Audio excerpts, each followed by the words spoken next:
د چین په شمال ختیځ جیلین ولایت کې د ژمي حاصلاتو ځانګړې ساحه روانه ده.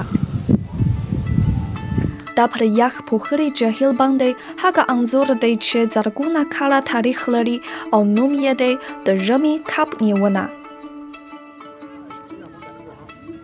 سلامونه، زه اوس د چین د جیلین ولایت د چاګان جهیل په سیلانیزه سیمه کې یم.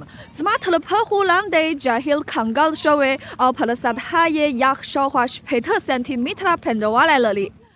دلته هره ورځ له دې کنګل شوي جهیل څخه زرګونه کیلوګرامونه کبان نیول او راایستل کیږي، خو تر یخ لاندې کب نیونه اسانه کار نه دی. اوس راځئ له ما سره د ژمي کب نیونې بهیر وګورئ.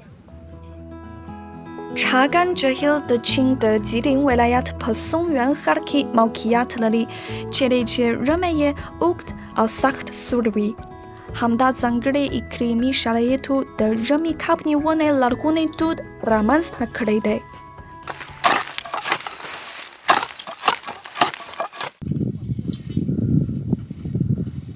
د ژمي کب نیونکې ډله عموما له 52 کسانو څخه جوړیږي او ورسره څو ځواکمن آسونه کارول کیږي. د ډلې غړو ته له لسو ډولونو څخه زیاتې دندې ویشل کیږي چې یوه په بلې پسې یې نږدې تړلي او بشپړول یې د غړو همغږۍ او همکارۍ ته اړتیا لري. دغه کاري طریقه له زرګونو کلونو راهیسې نسل په نسل کارول شوې ده.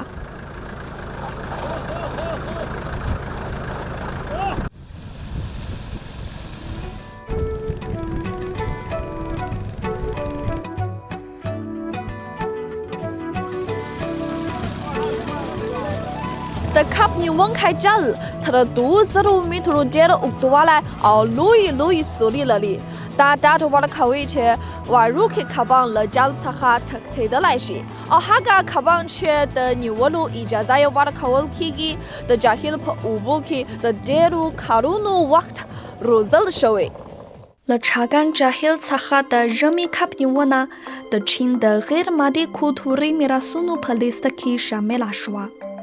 دا هم د ځایي کب نیونکو د عایداتو مهمه سرچینه ده او هم د انسان او طبیعت ترمنځ د همغږۍ ګډ ژوند نمونه بلل کیږي. د هر کال په پسرلي او دوبي کې له 10 میلیونو ډېر کوچني کبان په جهیل کې اچول او روزل کیږي څو د کب نیونې سرچینه دوامداره وساتل شي. د کب نیونې د دغه لرغوني دود د ساتنې لپاره او همدارنګه د سیلانیز اقتصاد د پیاوړتیا لپاره دغه سیمه هر کال د کب نیونې کلتوري او سیلانیز فستیوال ترسره کوي.